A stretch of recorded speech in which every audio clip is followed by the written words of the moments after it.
Yes. Congruence means which are similar in shape and size, right? So, अब objects which are of same shape and of same size are called as congruent. ठीक है, जिनका shape और size same होता है उनको हम congruent बोलते हैं. आपकी जो टेक्स्ट बुक्स है, बुक देखो, बुक के जो पेजेस हैं है कि नहीं, सभी सेम साइज के हैं, कोई डिफरेंस नहीं है. एग्जैक्टली उनकी लेंथ और width it is very same और एक दूसरे को कवर कर रहे हैं. In fact it's cover page is also very similar to it. They are covering it point to point. So ऐसे objects, it may be a plane figure also, it may be a solid figure also. Means plane means 2D figure, two dimensional, and solid means 3D. तो ये भी plane figures भी congruent है और solid figures भी congruent है. लेकिन हम आज 7th क्लास में सिर्फ प्लेन फिगर्स की कॉन्ग्रुएंस के बारे में समझेंगे. ठीक है, तो फॉर एग्जांपल आपको देख सकते हो यहाँ पे स्क्रीन पे, these are two razor blades, two shaving blades है. देखो दोनों कॉन्ग्रुएंट है, पैक में आती है एग्जैक्टली एक के ऊपर एक ढकी होती है. दीज आर कॉन्ग्रुएंट्स, है कि नहीं. और भी इसके अलावा बताओ, आपने और भी तो बहुत सारे ऐसे एग्जांपल है जहां पर objects are having congruent shapes. Give me some other examples. Mic is open. Yes Ashutosh. Sir, just like the some square shapes, 3D shapes. नहीं, मैं आज जैसे एक ब्लेड का एग्जांपल लिया, मैं आसपास पूछ रहा हूँ हमारे आसपास रियल लाइफ में ऐसे कौन से कॉन्ग्रुएंट शेप होते हैं. जैसे प्लेट हो गया ना, दोनों कॉन्ग्रुएंट एक दूसरे को कवर कर ले. और कौन से शेप्स हैं? Sir plate. एक वन बाय वन प्लेट. ठीक है, हाँ प्लेट का set one by one, not like this. ठीक है, okay. So yes Ishwar, what's the sir pencil box. Pencil box, how are they congruent? कैसे होंगे शेप्स? दो कम से कम दो फिगर तो होने चाहिए मेरे पास, दो ऑब्जेक्ट्स होने चाहिए जो कॉन्ग्रुएंट हो. पेंसिल बॉक्स में कैसे? सर अगर दो पेंसिल बॉक्स मतलब, अच्छा दो pencil box which are similar, very shapes में आते हैं जैसे. ठीक है, fine, okay. Saanvi. Sir biscuits. Biscuits, yes. Biscuit का पैकेट खोलो, चाहे पार्लेजी हो चाहे आपका प्रिया गोल्ड हो, सारे बिस्किट्स एक दूसरे को एक कवर ना पैकेट में आ रहे रैप, एक दूसरे को एक्जैक्टली सेम शेप के हैं. ठीक है, हर बिस्किट का जो थिकनेस है it's very similar to the biscuit और वो पैक इजीली हो जा रहा है. Fantastic, okay. Smith. Sir floor style. Floor tiles, yes. Floor tiles बहुत, they are very congruent, exactly. And yes Vikranta. Sir scales of same company. Scales of same company में जो ruler होता है उसकी बात कर रहे हो क्या? रूलर की? Yes sir. अच्छा हाँ बिल्कुल. 15 सेंटीमीटर का हो गया था, 30 सेंटीमीटर का of same company. Fine, correct. Archit. Box of same company. Archit. Yes sir. और क्या हो सकते हैं? Yes Krishna. Yes sir plate. Plate, okay. Plate अगर उसका हम एक सेट ले रहे हैं तो प्लेट्स वो कौन हो सकती है congruent. Okay. Ananya. Sir chair. Chair, okay fine. Chair same company है, नीलकमल की, एक के ऊपर एक बैठ रही है. हम उनको कुछ समय के लिए कॉन्ग्रुएंट बोल सकते हैं, कुछ समय के लिए भी. ओके ठीक है. तो सर इरेजर. या सर मैंगो. बीच में नहीं बोलना, बीच में नहीं बोलना, जिससे पूछ रहा हूँ वही बोलेगा. ये तनिष. तनिष तनिष क्या हुआ? बुक्स, ठीक है, बुक्स हो गया. ठीक है, okay. Aditi. Sir fruit. Fruit कैसे? चलो sir we have cut it in between and we have. अच्छा हाँ, आपने सेब को बीच में से काटा और कॉन्ग्रुएंट हो गया. फाइन, ओके, बिल्कुल ठीक है.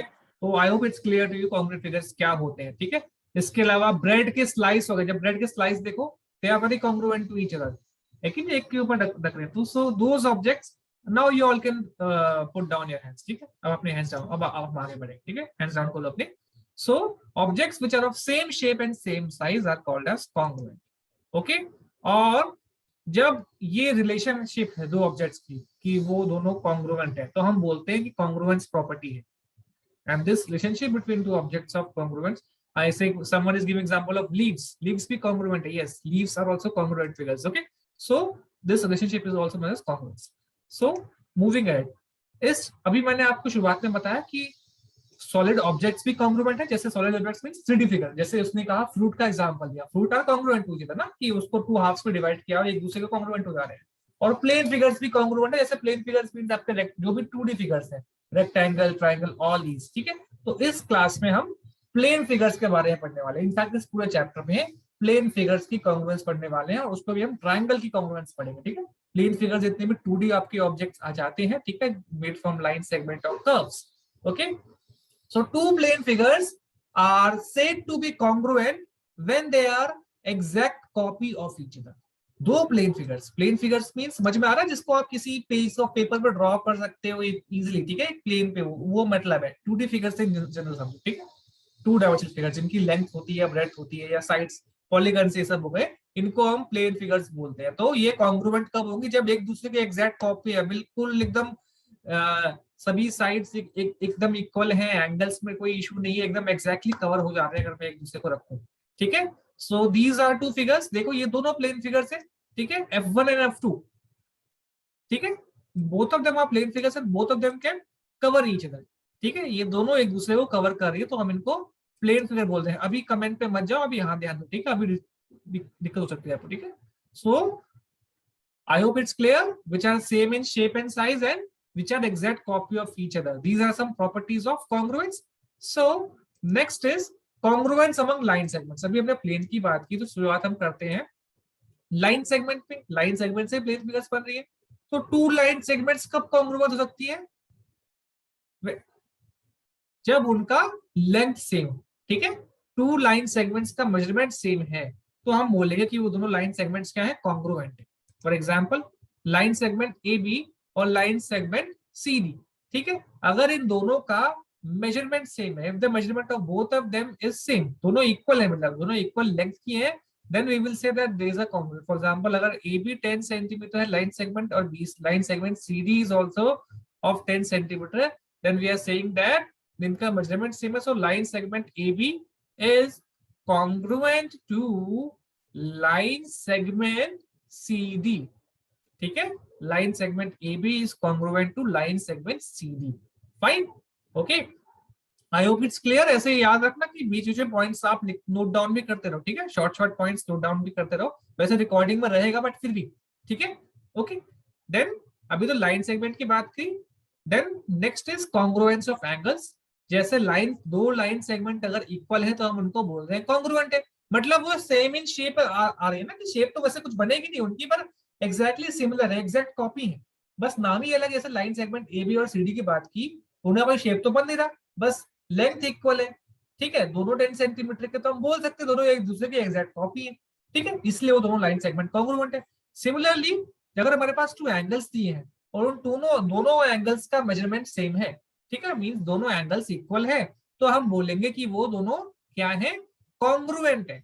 Both the two angles are congruent. ठीक है, for example angle ABC and angle PQR, you are having these two angles. Measurement of angle ABC is 40 degree and angle PQR is also 40 degree.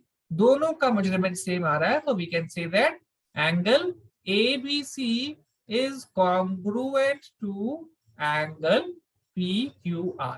और इसका reverse भी true है कि अगर दो angles का मेजरमेंट सेम है तो वो दोनों कॉन्ग्रुएंट होंगे, और वैसे ही अगर दो लाइन सेगमेंट्स का इक्वल है लेंथ में, तो वो दोनों लाइन सेगमेंट्स भी कॉन्ग्रुएंट होंगी। इसमें कोई डाउट तो नहीं है? Any doubt in this thing?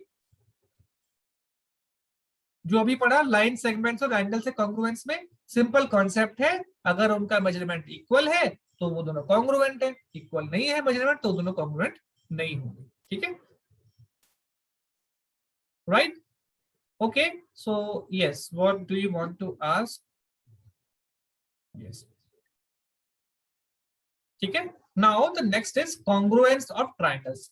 अभी हमने देखा कि दो लाइन सेगमेंट्स कब कॉन्ग्रुएंट थी? जब उनके मेजरमेंट सेम थे। When the length of two line segments were equal, we said that these two line segments are congruent.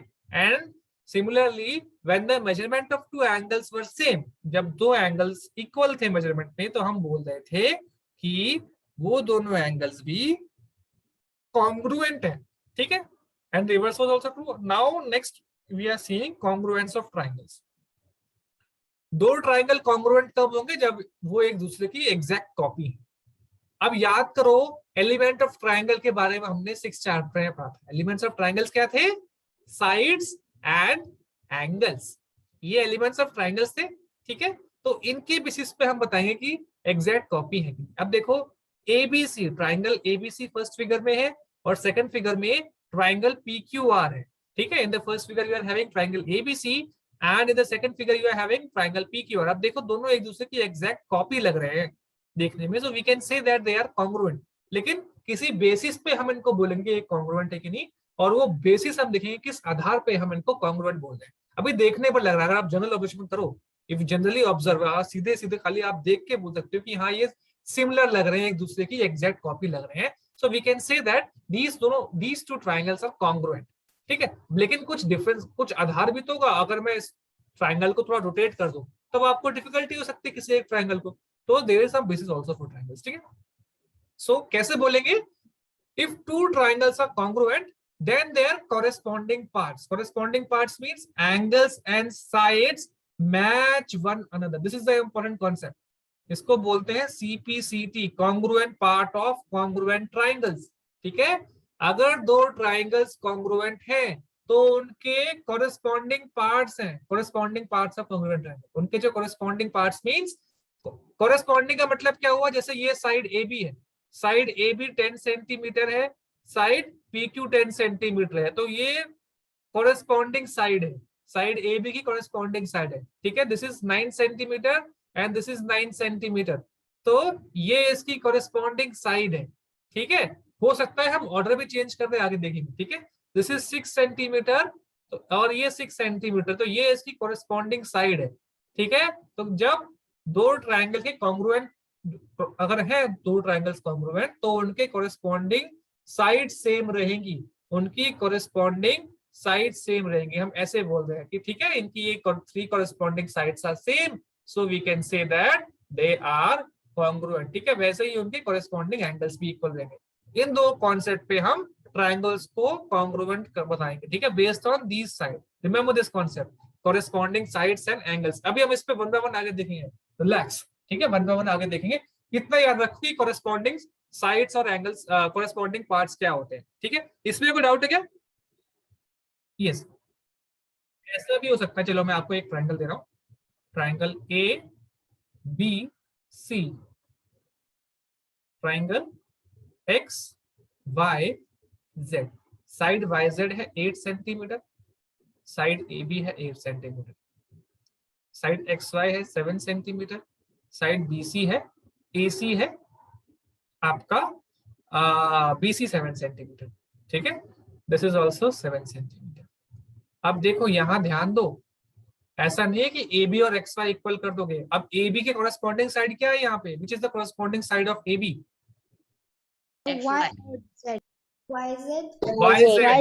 मैंने कहा ना, इसीलिए हमने लाइन सेगमेंट को इक्वल करना सीखा था। ठीक है, तो यही ध्यान रखना है आपको। ऐसा नहीं कि जैसे यहाँ पर AB और ये इक्वल आए तो हमेशा होगा, आपको मेजरमेंट पर ध्यान देना है। तो यहाँ पे ट्राइंगल ABC में साइड AB 8 सेंटीमीटर है, तो ट्राइंगल XYZ में उसकी कॉरेस्पॉन्डिंग साइड कौन सी हो जाएगी? YZ, उसका मेजरमेंट आपका 8 सेंटीमीटर है। वैसे ही आपको बाकी साइड में देखना है। ठीक है, इसलिए यहाँ पे ध्यान रखना इस बात का, मैंने बस इसीलिए ये आपको बोला था करने को। ठीक है, इसलिए मैंने these are known as the corresponding parts of a triangle, corresponding vertices, corresponding sides, corresponding angles। इनके बेसिस पे ये साइड, मतलब ये corresponding vertex और ये हम बोल रहे हैं, कब बोल रहे हैं कि vertex A vertex P को exactly कवर कर रहा है। corresponding side means vertex B vertex C को exactly कवर कर रहा है, और साइड AB साइड PQ को exactly कवर कर दिया। तो इस तरह से बोल रहे हैं कि ये corresponding vertex है, these are the corresponding sides and these are the corresponding angles। ठीक है, on the basis of this we have to say that, we will say that the triangles are congruent or not। ठीक है, तो अगर अभी आपकी book में on exercise is 7.1, ठीक है, 7.1 में आपको इस तरह से पूछा जाएगा। जैसे मैं अगर अभी यहाँ पे क्या बोल रहा हूँ कि ट्राइंगल ABC और कॉन्ग्रुएंट का एक साइन होता है 2 equal to and 1 ऐसा। ठीक है, this is a sign of congruence. तो अगर मैं लिखता हूं triangle ABC is congruent to triangle PQR, तो उसका सिंबल इस तरह से रहेगा। ठीक है, remember this thing, equal to के ऊपर ना ये tilted S, this is the symbol of congruence, congruence का सिंबल है। ठीक है, तो अगर ये सिंबल दो ट्राइंगल के बीच लगा हुआ है, इसका मतलब ये है कि वो दोनों ट्राइंगल्स कॉन्ग्रुएंट है। अब अगर ये दोनों ट्राइंगल कॉन्ग्रुएंट है तो कोरेस्पॉन्डेंस लिखना है, ठीक है। कोरेस्पॉन्डेंस मींस मैं अब ऐसे लिख रहा हूं ABC और ये मैंने ऐसे लगाया PQR, इसका मतलब कोरेस्पॉन्डेंस है। A का कोरेस्पॉन्डिंग वर्टेक्स P है, B का कोरेस्पॉन्डिंग वर्टेक्स Q है, C का कोरेस्पॉन्डिंग वर्टेक्स R है, ठीक है। तो अगर मैं आपसे ऐसा दे रहा हूं कि ट्राइंगल ABC और ट्राइंगल PQR कॉन्ग्रुएंट है और कोरेस्पॉन्डेंस क्या है, ABC का कोरेस्पॉन्डेंस PQR में, मतलब वर्टेक्स A का कोरेस्पॉन्डिंग वर्टेक्स P है, वर्टेक्स B का कोरेस्पॉन्डिंग वर्टेक्स Q है, वर्टेक्स C का कोरेस्पॉन्डिंग वर्टेक्स R है। तो उसके बेसिस पे मुझे इन दोनों ट्राइंगल्स के कोरेस्पॉन्डिंग पार्ट्स बताने हैं। I have to find the corresponding parts. Corresponding parts में मींस कोरेस्पॉन्डिंग साइड्स बतानी है, corresponding sides, corresponding angles, corresponding vertices. तो पहले अगर हम वर्टेक्स की बात करें, वर्टेक्स में E का कोरेस्पॉन्डेंस क्या है, P के साथ, B का कोरेस्पॉन्डेंस किसके साथ है, Q के साथ, C का कोरेस्पॉन्डेंस इज विद R। अब साइड्स में कैसे होगा, अगर मैं A और B की साइड ले रहा हूं तो यहां पर कौन सी साइड बन जाएगी, P एंड Q, ठीक है। इन दिस मैनर अदर साइड्स का भी हो सकता है। वैसे ही B और C का ले रहा हूं तो क्या हो जाएगा, P and Q and R हो जाएगा। In this manner you have to find the corresponding sides. और वैसे ही आप एंगल्स बना सकते हो, ठीक है। Angle ABC is equal to angle PQR। In this manner you can form, ठीक है।